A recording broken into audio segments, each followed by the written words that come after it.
दोस्तों आज हम पढ़ने वाले हैं ट्रांजिटिव और इंट्रांजिटिव वर्ब को। ट्रांजिटिव और इंट्रांजिटिव वर्ब्स होती क्या है।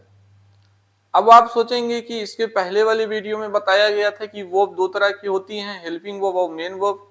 अब मैं बता रहा हूं कि वर्ब ट्रांजिटिव और इंट्रांजिटिव भी होती हैं। तो आप सोच रहे होंगे कि ये नई टाइप की वर्ब कहाँ से आ गई। तो ये जो नई टाइप की वर्ब है ये कोई नई वर्ब नहीं है, बल्कि जो वर्ब्स आपने बेसिक में पढ़ा है हेल्पिंग वर्ब मेन वर्ब, ये वर्ब वहीं से ली गई हैं। और इन्हीं वर्ब्स को जब सेंटेंस में हम यूज करते हैं तो इनके साथ ऑब्जेक्ट के आने या ना आने के आधार पर हम इनको ट्रांजिटिव या इंट्रांजिटिव वर्ब नाम देते हैं। अब ये बात आपको और क्लियर हो जाएगी जब आप ये समझ जाएंगे कि ट्रांजिटिव और इंट्रांजिटिव होती क्या है। तो देखिए, जो ट्रांजिटिव वर्ब होती है इसको हिंदी में बोलते हैं सकर्मक क्रिया। बहुत कुछ आपको हिंदी से ही स्पष्ट हो जाएगा कि सकर्मक क्रिया, कर्म का मतलब ऑब्जेक्ट से है और सा का मतलब साथ से है और क्रिया का मतलब वर्ब से है। यानी जिस वर्ब के साथ में, सा मतलब साथ में ऑब्जेक्ट, जिस वर्ब के साथ में ऑब्जेक्ट आया हुआ होता है उस वर्ब को हम ट्रांजिटिव वर्ब कहते हैं। जैसे my brother reads a book, यहाँ पे आप देख सकते हैं कि मेरा भाई एक बुक पढ़ता है। यहाँ पे रीड्स जो वर्ब आई हुई है इसके साथ एक ऑब्जेक्ट भी आया हुआ है। तो यहाँ वर्ब के साथ एक ऑब्जेक्ट आया है, तो जिस वर्ब के साथ ऑब्जेक्ट आया होता है उस वर्ब को हम ट्रांजिटिव वर्ब बोलते हैं।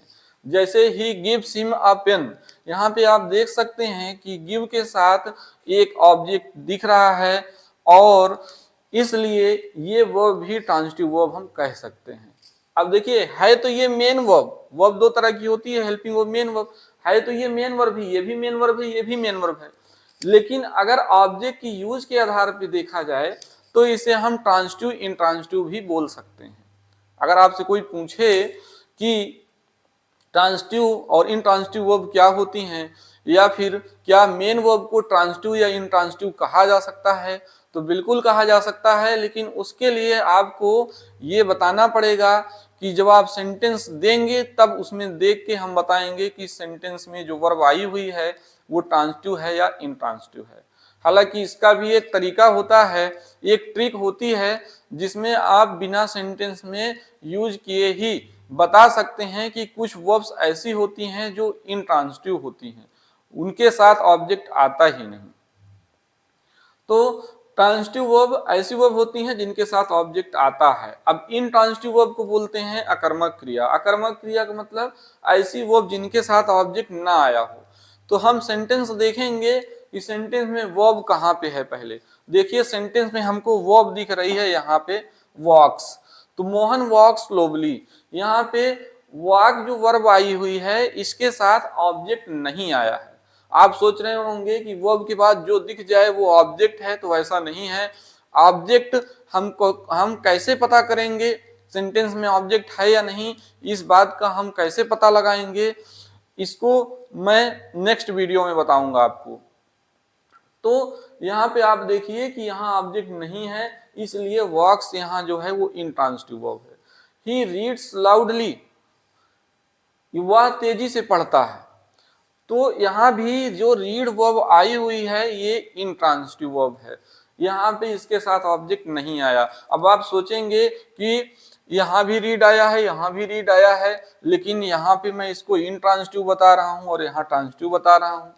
तो एक क्वेश्चन आपके मन में उठ सकता है कि क्या ऐसा हो सकता है कि जो वर्ब ट्रांजिटिव है, यानी जिस वर्ब के साथ ऑब्जेक्ट आया है, क्या ऐसा हो सकता है कि वो वर्ब इंट्रांजिटिव के रूप में भी यूज की जा सकती है? तो बिल्कुल ऐसा हो सकता है। जो वर्ब ट्रांजिटिव होती हैं, ट्रांजिटिव होने का मतलब जो वर्ब अपने साथ ऑब्जेक्ट ले सकती हैं, वो सेंटेंस में बिना ऑब्जेक्ट भी तो आ सकती हैं। तो इससे परेशान नहीं होना है, वर्ब के साथ ऑब्जेक्ट आया है या नहीं आया ये देख लेना है। अगर आया है तो ट्रांजिटिव है, नहीं आया है तो इंट्रांजिटिव है। तो कुल मिला के आज हमने ये पढ़ा कि ट्रांजिटिव वर्ब वो वर्ब्स होती हैं जिनके साथ ऑब्जेक्ट आता है, इंट्रांजिटिव वर्ब्स वो वर्ब्स होती हैं जिनके साथ ऑब्जेक्ट नहीं आता है। तो आज की वीडियो में हम यहीं तक पढ़ेंगे। Okay, thanks for watching this video. Have a good day.